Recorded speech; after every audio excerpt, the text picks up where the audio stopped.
एक समय की बात है जब हिमालय की तलहटी में बसे एक छोटे से गांव में आरव नाम का एक जिज्ञासु लड़का रहता था।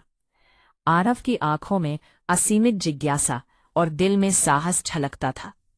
उसे पुराने खंडरों और छिपे हुए खजानों की कहानियां सुनना बहुत पसंद था।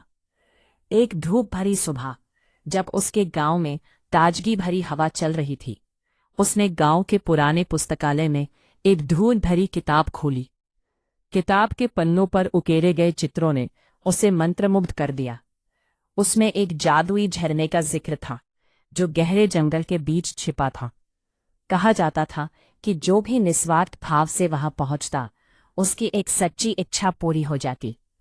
आरव ने दृढ़ निश्चय किया कि वह उस झरने को खोज निकालेगा। अपनी बहादुरी और एक छोटा सा थैला लेकर वो घने जंगल की ओर चल पड़ा। पहले ही कदम पर उसे एक गहरी नदी मिली। नदी का पानी चबूतरे की तरह बह रहा था। आरव ने अपने आसपास देखा और सूझबूझ से लकड़ी का पुल बनाया। उस पुल पर चलते हुए उसे अपनी धड़कनों की आवाज सुनाई दे रही थी, लेकिन उसने डर को अपने ऊपर हावी नहीं होने दिया। जंगल के गहरे हिस्से में पहुंचते पहुंचते वो एक घनी झाड़ियों वाली भूल भुलैया में फंस गया। घने वृक्षों के बीच से निकलने के लिए उसे अपने धैर्य का परिचय देना पड़ा। उसने अपनी आंखें बंद की और मन में ठान लिया कि वह इस भूल भुलैया से बाहर निकलेगा। अंततः काफी संघर्ष के बाद उसने उस भूल भुलैया को पार कर लिया।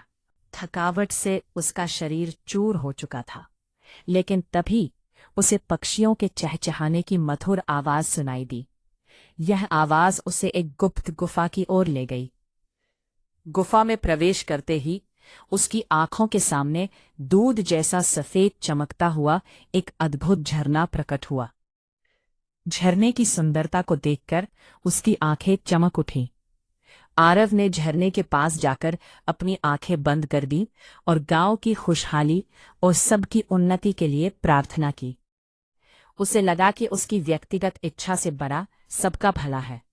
जैसे ही उसने प्रार्थना पूरी की, चारों ओर सुनहरी रोशनी फैला गई।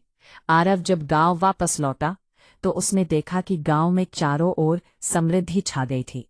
फसलें लहलहा रही थी और लोगों के चेहरों पर खुशी की चमक थी। आरव को समझ आ गया कि असली जादू अपनी शक्ति का उपयोग दूसरों के भले के लिए करने में ही है।